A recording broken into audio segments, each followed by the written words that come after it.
So thank you very much, everybody, and good afternoon. My name's James Harvey. I'm the EMEA CTO here at Cisco AppDynamics. And as I've just said, I want to take you through SRE and FSO. I know too many TLAs in our industry, but site reliability engineering and full stack observability from Cisco AppDynamics.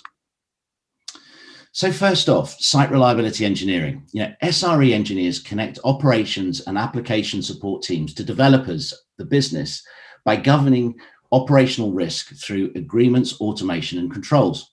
In this way, SRE teams are an amalgamation of the DevOps philosophy. So operations must understand the context of the applications they run in production, and the developers must also understand the non-functional requirements enabling the controls for effective operation. And the SRE team is responsible for so much. As the slide there says, it's responsible for availability, latency, performance, efficiency, automation, change management, monitoring, emergency response, and capacity planning of the organization's services. So quite a responsibility.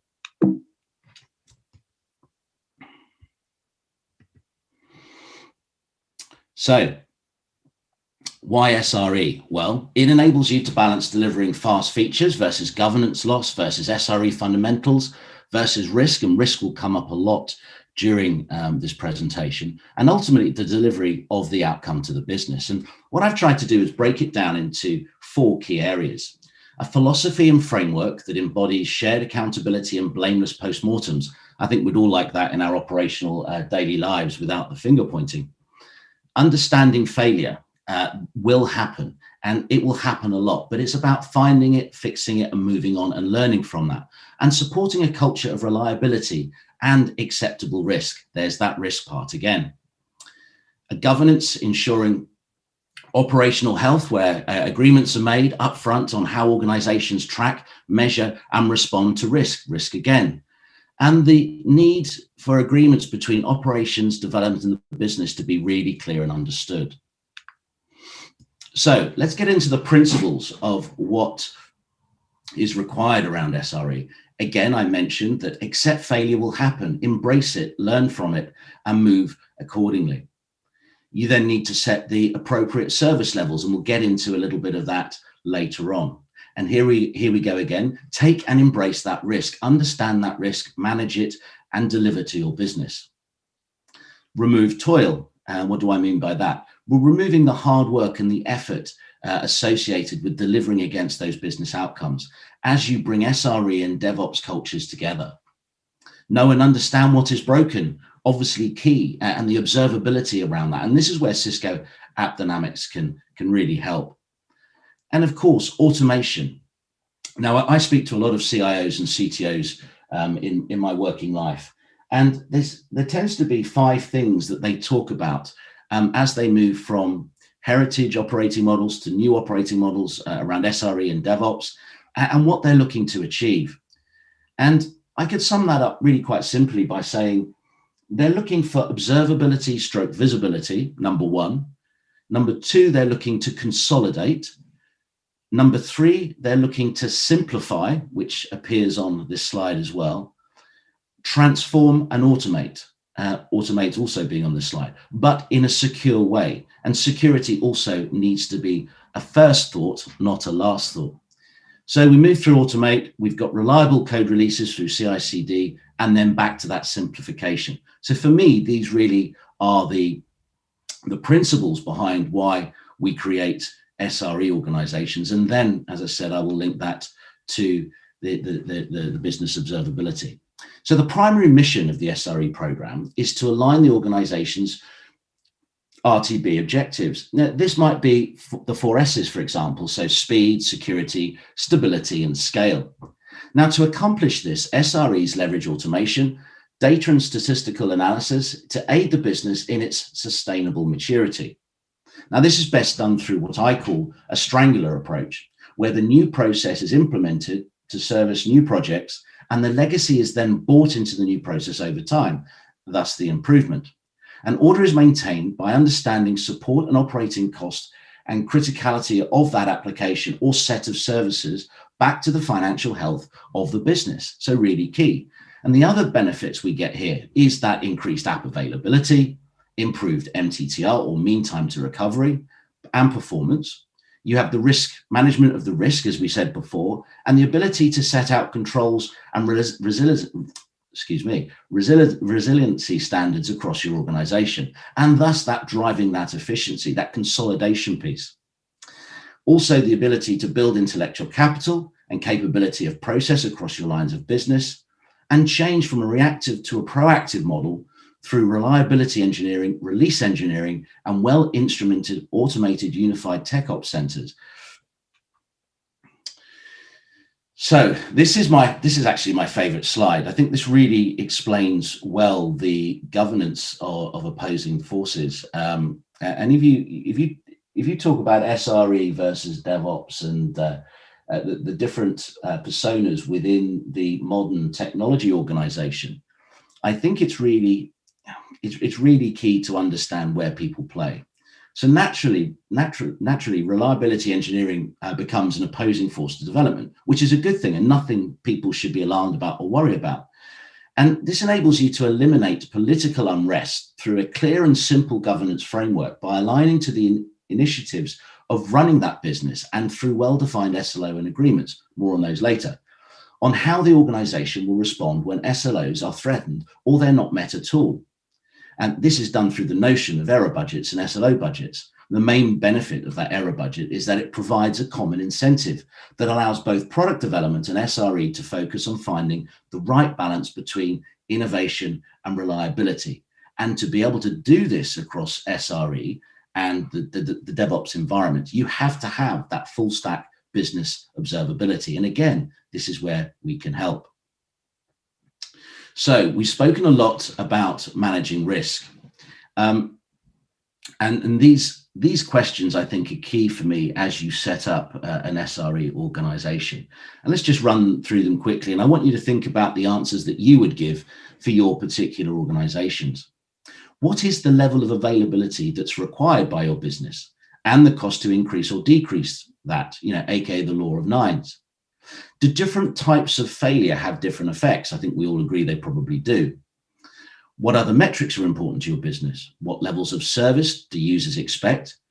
Does the service tie directly to revenue? And what I mean there is either core or contextual capability and revenue there. Are there market competitors to what you're doing? And is the service targeted at consumers or the enterprise? Now, this is one, I didn't do this in the introduction, but I come from industry, my background being in financial services, oil and gas and retail. And this is something that I struggled with as I was transforming the organizations I worked in. Which is worse, consistent low failure rates or an occasional complete outage?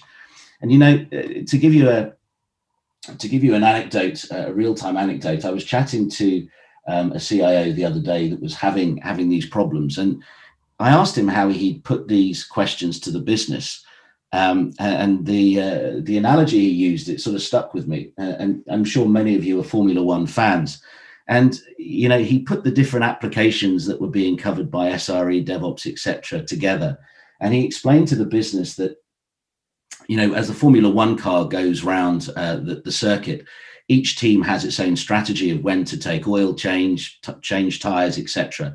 And he used that as an analogy to get the right answers for his business around what different applications that were delivering different business outcomes could put up with. What was the strategy for each outcome through that application stack? And I thought that was a really good analogy, hence I shared it with you today.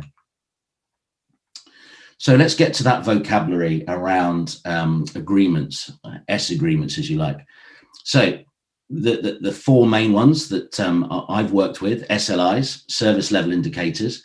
And what are we talking about here is, what are you measuring? What is it that you're trying to understand? SLO, service level objective, how good should it be? And what is the acceptable level of success? And error budgets, this comes up a lot. How much headroom is allowed within the organization for incident and problem? Do you set it at 2 minutes every 2 weeks? Is it 1 day per month, etc., etc.? And then the traditional measurement here, which is the service level agreement, which we probably all know from the traditional old days of outsourcing, which is the how good should it be versus consequence to the provider for not meeting those agreements. So that's the sort of vocabulary that that we're looking at within SRE. So let's just pick up on these error budgets a little bit more.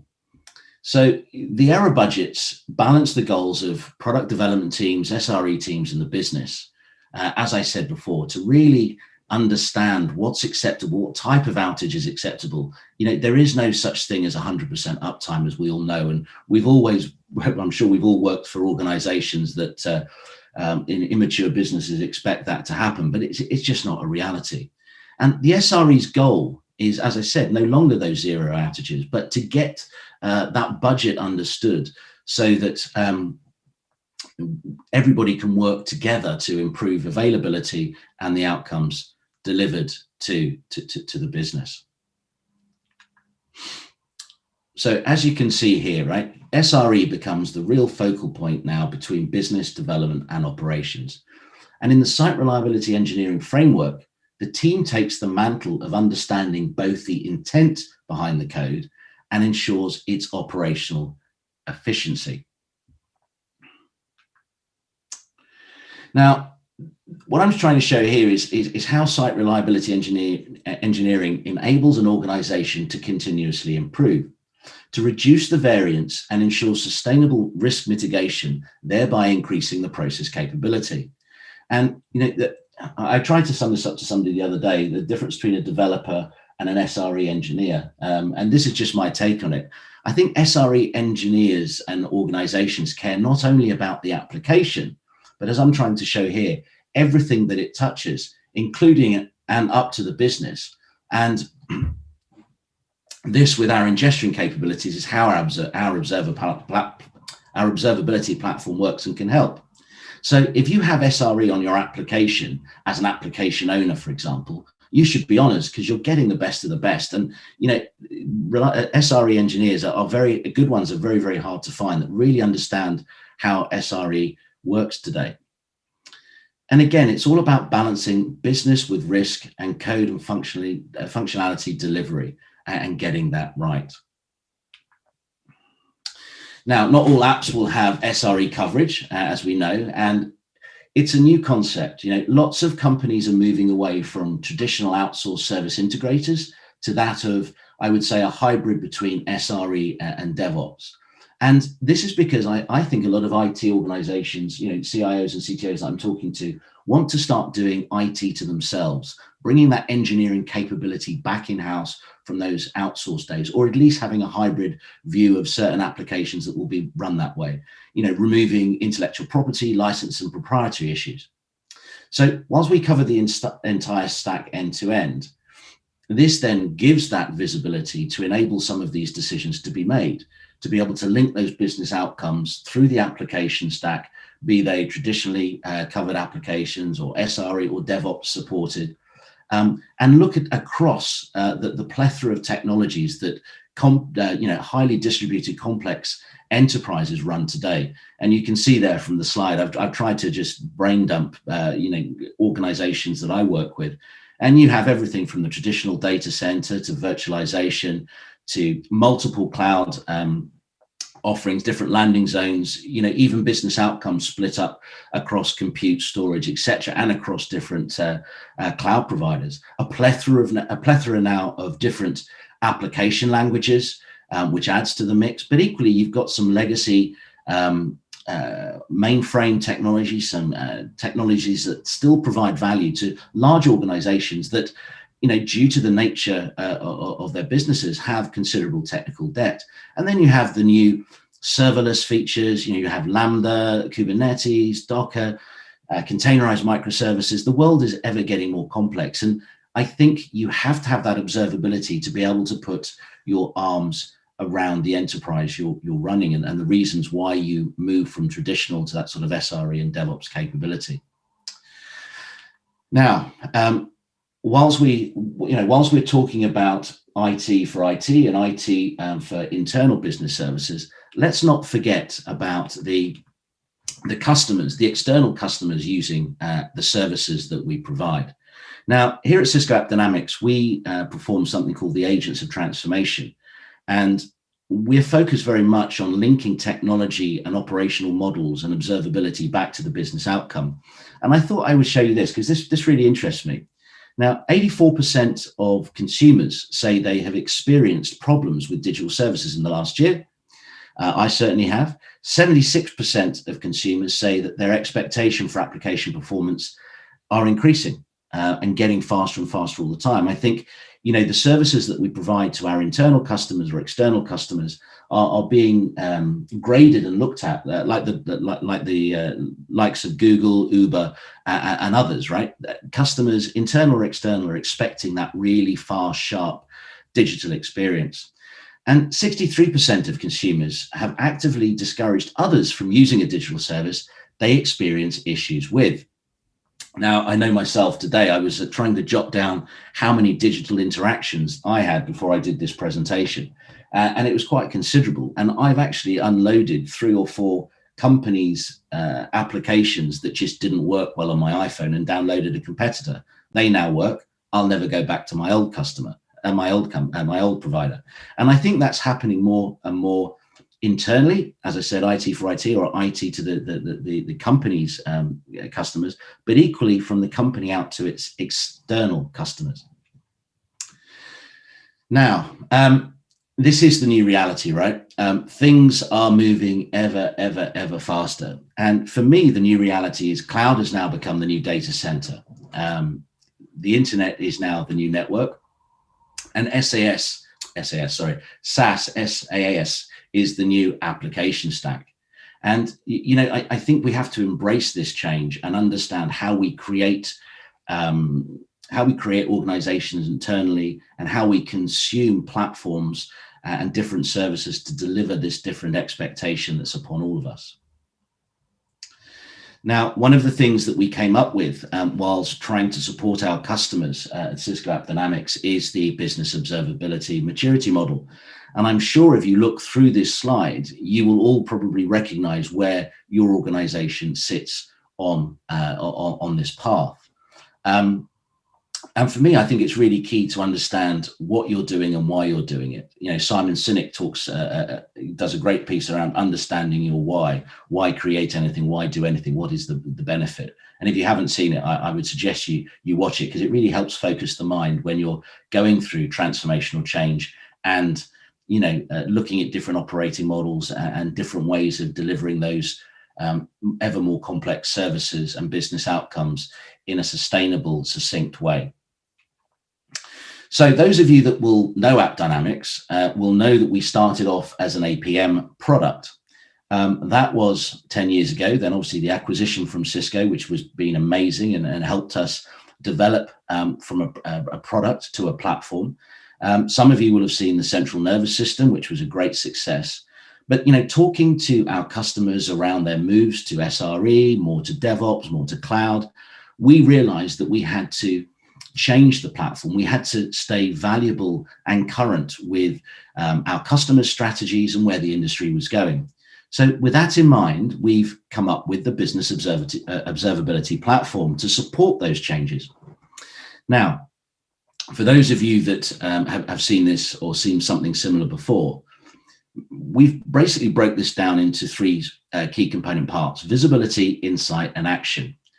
And visibility is around creating that visibility, observability, ingestion of metrics from anywhere. And we want to be able to ingest millions of metrics.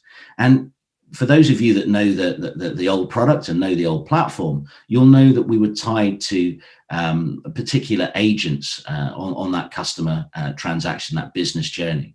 But we've now opened this up to melt metrics, events, logs, and traces to consume from open telemetry and open source API capability, so we can ingest more into the cognition engine than we've ever been able to do, which really it puts us front and center of the new strategies around SRE.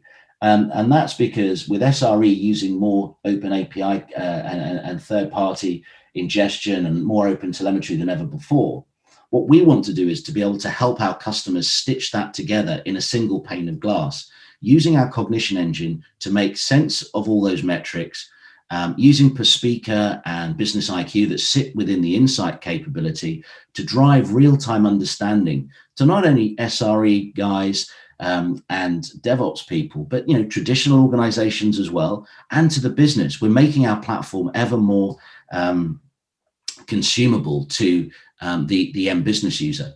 A lot of CIOs and CTOs I talk to are aware of the changes in the industry. They're embracing them. They're embracing the different risk mentalities, and they're looking to move IT out of IT as it was and put that control back in the business. And I think the relationship longer term between the business and IT are going to be closer than ever before.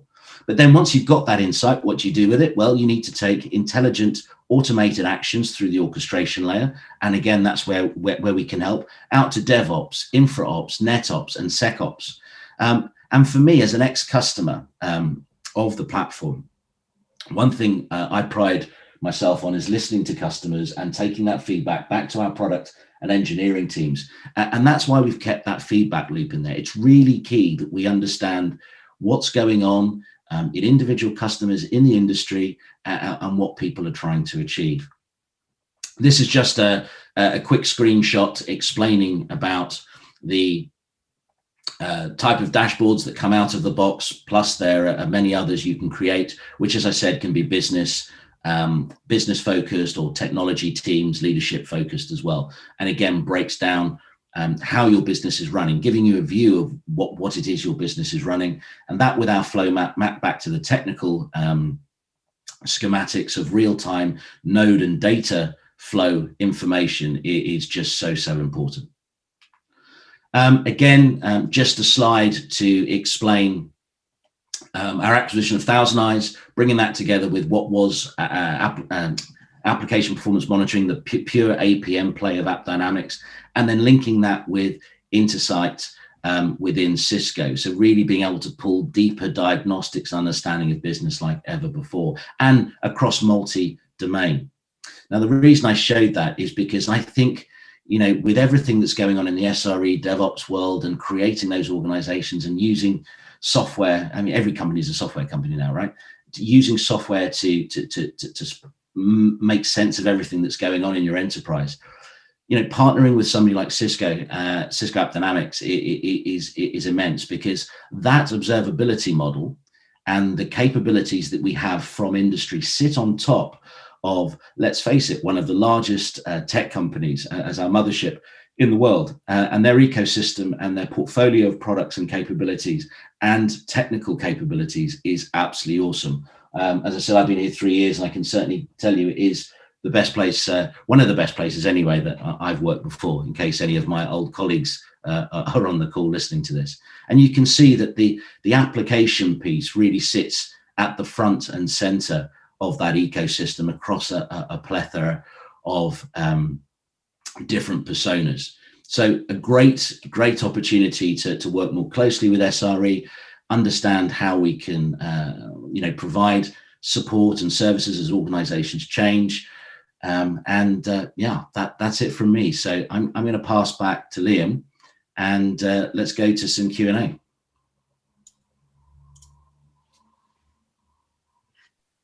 Thanks, James. Lucas here. Really liked the talk. Really cool. Really enjoyed the cover definitions. We had really high praise here on the chat. So just reading some of them. Nicely covered definitions. 10 minutes in already, loving this one. Thanks for the common sense and no frills presentation. So really nice. I have a question myself. So would you say that maybe a common mistake would be to do monitoring or like not real observability and not considering business and end users problems when trying to apply like a SRE on organizations? Yeah, so I think, from what I was showing there, there's many component parts to our platform, and there's many different scenarios in which I could answer that question. But I think you need to look beyond monitoring. Monitoring is a part of observability, but it's not everything, right? And you really need to look at the outcome you're trying to achieve. I'll probably get into trouble for saying this, but if I'm talking to a customer that's trying to achieve monitoring on something very small, I would probably tell, maybe on just maybe 2 or 3 journeys, I would probably tell them to go and look at an open source capability rather than a proprietary piece of software. I mean, what we're doing is really full stack and taking us in a much more mature direction from APM to what CIOs and CTOs are trying to create, which is that full stack observability across their entire enterprise to make those intelligent decisions. And APM is only part of that. So I think we need to separate out monitoring from full stack observability and understand, what one is the Rolls Royce of linking everything from the business down to the lowest line of tech, and the other is very much from the tech up for a limited outcome. Yeah, if that makes sense. Yeah. Can you turn on your camera for the Q&A? I have, but as I did say, I'm having it's on now. But as I did say, I'm out in the sticks in Berkshire, and I'm not getting any picture, so I do apologise to everybody. Plus, I have a face for radio, not television, so I'm sure nobody's missing anything. You can look me up on LinkedIn if you want to see what I look like. Yeah. Sorry. No worries. So I'd also like to mention that we have roundtables starting at 2 and 2:10. Mm-hmm. So people need to switch to there if they want to see that. Yeah. Leon, do you have anything to add? Yeah, thanks, Lucas. There were a couple of questions coming in that I'm also quite interested in. One of the questions is, James, what do you see as the key differences between a DevOps team and an SRE team? And the extension of that question is also, do the DevOps guys report directly to the SRE team? Oh, that's a good question. I think in one of my slides, I talked about removing political ambiguity, didn't I? I think that really depends on the case in point of how you're structured, how widespread the SRE organization is. Is it across the enterprise and all applications? Are organizations in a mature way really using DevOps, or is it Dev and Ops? Because I think a lot of people tell me they're using DevOps, but really, if you look at the methodology and the operating models they're operating in, it's very much still siloed, like the old days, between development, operations, and developers would do one thing, chuck it over the fence. Half the time it wasn't finished. Operators would moan and chuck it back. So I think that really does depend. I don't think they one reports to the other. I think they operate in parallel. And as I said in that slide, they have that healthy push off, where you've got people concerned about the business and all the things that touch the application, and then you've got the DevOps guys and engineers worried about the code. And I think you have to have that trade-off between velocity of feature release and impact to the business and that control. So I think there's a healthy parallel that they both sit in. And like any great organization, everybody that works within any of those teams has a job to do, and all those cogs have to move together to ensure that those business outcomes and services are delivered smoothly. So I wouldn't put one of higher importance than the other.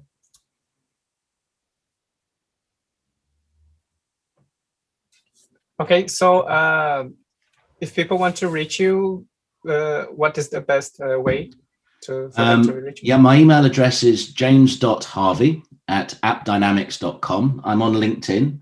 I post quite a bit of content around the industry and stuff like that. So happy for you guys to reach out, and happy to answer more questions at a later date. And if anybody wants to have a view of more around what Cisco AppDynamics does, that'd be great too.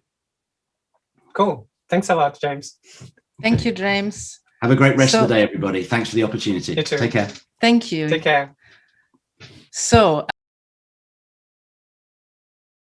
starting now in tracks 1, 2, and 3, I think. Not super sure. Oh, wait, we are track 2, so probably not here. So in any case, if you want to go there, you can just go umbrella to the schedule and you'll know where to go. Before we send you off, I just want to mention our amazing sponsors, which are Cisco, Instana, Epsagon, PagerDuty, Teleport, NS1, Blameless, Styra, Catchpoint, StackPulse, and HashiCorp, and more. Thanks also to Container Solutions for organizing this event and paying our salaries.